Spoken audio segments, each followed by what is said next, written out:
कालच्या व्हिडिओमध्ये बघितलंच असेल, आम्ही कोल्हापूरला आलो होतो. संध्याकाळी फ्रेश होऊन थेट गाठलं ते कोल्हापूरचा अभिमान असलेला रंकाळा तलाव. कितीतरी वर्षांनी आणि आम्ही दोघं पहिल्यांदाच इथं एकत्र आलो होतो. त्या तिथं आम्हाला दिसलं बोटिंग चालू. मग काय एक वाफाळलेला चहा घेतला आणि निघालो बोटिंगला. तिकीट काढून बोटीत बसलो. तो अनुभव आला जो शब्दात सांगता येणार नाही. ती थंड हवा, पाण्याचा झुळझुळ आवाज आणि सोबतीला आपला आवडती व्यक्ती.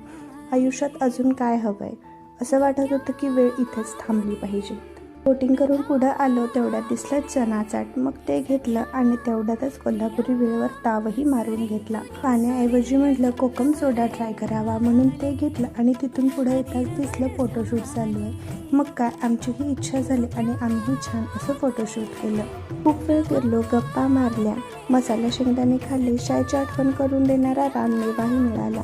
मग तोही घेतला आणि मग रूमवर आलो.